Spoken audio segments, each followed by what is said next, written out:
Hello po mga kabayan, kamusta po kayo? Si Kamanong po inyong lingkod ay nagbabalik po muli at tayo po ay magsama-sama magkomentuhan dito po sa Tambayan mga kabayan. Mag-umpisa na po tayo. Komentuhan po natin. Ito pong tinatawag na si Mr. Ben Dalo at si Mang Kanor di umano. At dito po sinabi niya po na ang flood control daw po, lalong-lalo daw po ang pag-iimbestiga o hearing, ay ito raw po ay pinipigilan ng minorya, mga kababayan. Grabe, no? At pakinggan po natin siya. At alam naman po natin, mga kababayan, pagka sila po ang gumawa ng hearing o pag-iimbestiga sa flood control, selective. Di po ba yan ang nakita ng taong bayan nung panahon ni Lacson? Hindi pwedeng matukoy ang pinakaulo, ang pinakalupin. Pilit po nilang kino-cover up di umano pag sila po ang maghihiring. At isa pa, kailangan po nilang, mga kababayan, hindi madawit ang mga pangalan nila pagka sila po ang naghihiring. Hindi ba tulpo? Hindi po ba? Alam na po namin ang karakas ninyo di umano. Kaya nga gustong-gusto namin na itong flood control na ito ay magpatuloy ang investigasyon pagka si BP Sara na ang Pangulo, Mr. Tulpo. Diyan sigurado walang cover up. Hindi po ba? Pakinggan po natin siya at panuorin. Komentuhan po natin ang kanyang mga pahayag. Sandali lang po mga kababayan. Sineset up ko lang po. Ito po, umpisa na po natin.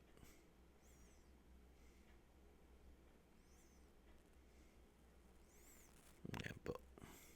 Japanese people eat rice every day. But their Oops. diabetes rates are very low. Nawala. Do you know why? The secret is Teka, not teka. what they eat, it's Naw- how they eat. It's called hara hachibu. Nawala mga kababayan. Sandali lang po. Nawawala yung ating video eh. Mukhang nawala na. Have you ever wondered why some guys Set up pre-film natin. Ito Ito na po. Actually po, ang humaharang, to tell you the truth, honestly po, yung kabila eh. It's not us po sa majority. I will not name names po, pero the truth of the matter is, in real talk lang po, sila na po ngayon nakikiusap na wag na ho natin ituloy yung Blue Ribbon. And I was saying, kung gano'n, dapat kayo magsabi niyan. I mean, kayo yung inudyok-udyok niyo itong leadership ni Senator Win, pati ako, sasabihin nyo, tinatago namin. Yung pala, may plano sila, wag na raw ituloy muna, wag na raw ituloy yung Blue Ribbon hearing. Kaya sabi ko, ano ba talaga? You have to explain it to the media, you have to explain it to the public, na kayo naman ang ayaw. Sila naman ang ayaw ngayon. Kaya hindi ko maintindihan eh. Ano ba talagang gusto nyo? May reason po ba binigay? Bakit po ay pinaguna nila mag-Blue Ribbon daw? Obvious. Dahil po reasons. Obvious. Alam mo kung sinong pinapa-investiga, sino tinutumbok na Senator Lacson. Ano bang attempts na harangan yung Blue Ribbon investigation? Nakita nyo mga kababayan? Siyempre po, ang gusto lang po nila imbestigahan, yung hindi po sila madadawit. Alam na po natin ang laruan ng mga sindikato ngayon sa gobyerno, di umano. Lalong-lalo po pagka ikaw ay senador ng Malacanang, di umano. Kaya nga po nagkaroon po ng hudas dyan eh. Dahil nga po ayaw nilang matumbok ang mga sarili nila. Lalong-lalo po nung panahon po na hindi pa nila napapakulong si Senator Marcoleta. Hindi po ba? Ito pa po mga kababayan. Painggan pa po natin siya. Ibang klasika. Nakap na naman ang taping. Ano po yung overall assessment ko? So, na anong tumatak sa inyo? Well, yung sa flood control, finally sinabi niya na makakasuhan yung former Speaker of the House. So kahit pinsan niya, sabi niya, masakit man na isipin, pero kailangan may mananagot. So, at saka yun, I think yun ang inaantay ng mga babae natin na bakit ang daming binanggit ng mga kwan, pero yung pinsan mo hindi nakasuhan. So finally, ayun na nga, may kaso si former Speaker Romualdez sa ombudsman ngayon. Tapos yung mga ibang congressman, balita ko, sa DOJ naman nag-handle ngayon. Tapos pinagre-restitute silang lahat. Yung 25 billion na restitution yon, yung mga nauna lang nagbayad. May mga sinisingil pa ngayon ng mga kontraktor, ang gobyerno, ang DOJ, ang ombudsman, sa may mga kaso. Overall, tingin niyo po natupad yung pangako na panagutin talaga yung lahat behind the Kasi yun ang inaantay ng mga kabayan natin, yung pinakamataas na opisyal. Tapos, pinsan pa niya. So, kaya I hope na satisfy mga kababayan natin plus yung solid yung nakuhang pondo ng mga involved sa ano ba yun. Kayo po sir, nung narinig niyo yun, ano yung naging reaction niyo? How would you describe it? Actually, sabi nga ano po ang saysay na mag-iimbestiga kung wala namang mangyayari, di ba? Anong naging saysay ng Blue Ribbon na hearing kung wala namang makasuhan? May nakasuhan naman.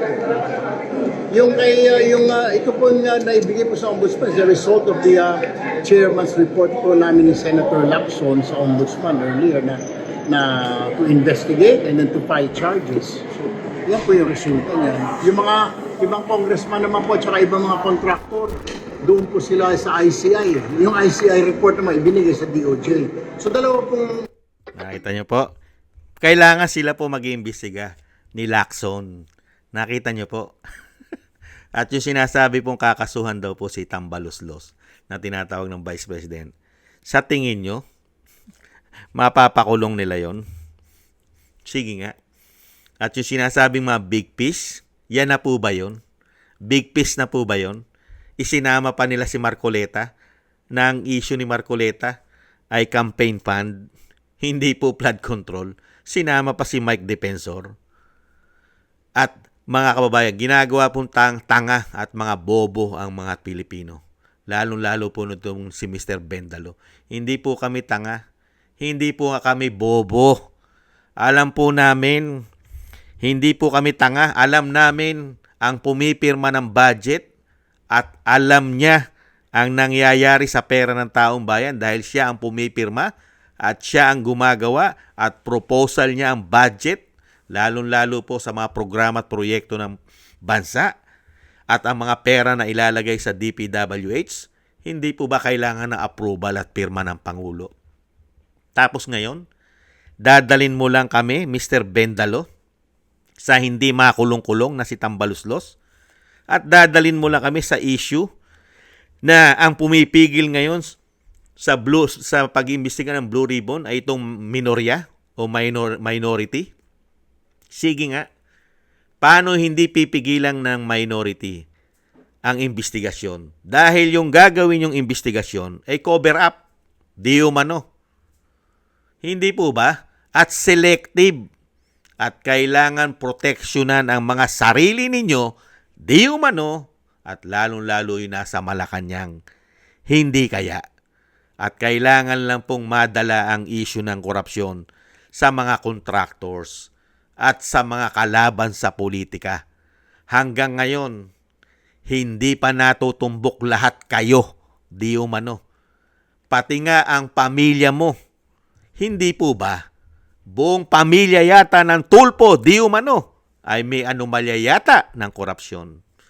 Kaya nga po tayo mga kababayan, ay naiinip at nagiintay po na magkaroon po muli ng isa pong agila na manggagaling sa Mindanao na tatayo at talagang lalaban at susupuin at pananagutin ang mga magnanakaw na ginawang sindikato na po ang ating bansa. Hindi ba tulpo? Dahil ito po mga tulpo ay mga kaing suka po ito. Di umano. At yan po ang ating hangarin at dyan po tayo magiging payapa at masaya pagka po ang Vice President na po na si Inday Sara ang magiging Pangulo ng bansa. Makikita na po natin lahat ang mga magnanakaw na mga politiko. Hindi ba Erwin? Pagka si Inday ang naging Pangulo. Lalong-lalo na pag hindi pinag-adya ng Panginoon na siya po ay ma-impeach ninyo. Hindi po ba? At syempre, lalong-lalo rin po kung hindi ipag-adya ng Panginoon na maghari po ang masasama sa ating bansa at hindi po magkaroon ng martial law muli sa ating bansa. Yan po ang iniintay ng majority ng taong bayan, ang pagbagsak ng mga magnanakaw, sakim, sinungaling, mga mambubudol na mga politiko. Hindi ba, Erwin? Kasama ka ba ron? Nagtatanong lang po tayo. At grabe rin po ang inilobo ng kayamanan ni Mr. Erwin Tulfo na tinatawag namang Kanor Bendalo, mga kababayan. Yan po, mga kababayan, ang ubod pong galing na senador at pilit po na namang ibinibintang ang pagharang daw po ang pag-iimbestiga sa flood control sa minority. Yung investigasyon po nila Senator Alan Peter, yung po ang totoong investigasyon na kinatatakutan nyo. Pagka sila nag-imbestiga, takot na takot kayo. Kaya nga nagkaroon ng kodeta dyan eh. Diba? Kaya nga nagkaroon ng mga senadorang Malacanang dyan eh. Dahil takot kayo. Kaya nga po ipinakulong nyo si Senator Marcoleta. Hindi po ba? Dahil takot kayo sa totoong investigasyon ng Blue Ribbon. Dahil lahat kayo tatamaan. Lalong-lalo po ang sinasabi po ni Saldico at ng kanyang mga ex-bodyguard, ex-marine, ex-soldiers. Hindi po ba? Yan ang inyo pong kino-cover up. At huwag nyo na po kaming gawin tanga at bobo at ginagawa nyo kaming mga gago.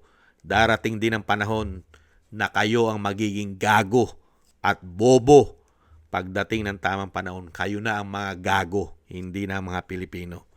Hindi po ba, mga kababayan? Maraming salamat po sa nagusto po natin Tambayang Makabayan sa YouTube at TikTok. At ganoon din po sa ating mga kababayan, sa inyo po na mga nagko-comment, like, share, and subscribe at patuloy po nagsusubscribe. Shoutout po sa inyong lahat. At maraming salamat din po sa inyo, mga kababayan, sa mga nagbibigay po ng tulong at biyaya. Shoutout po sa inyong lahat. Mabuhay po kayo. At ingat-ingat po kayo sa inyong bumabagawa. At God bless po sa inyong lahat. Maraming salamat po, mga kababayan. Ingat-ingat po kayo. God bless po. Bye-bye.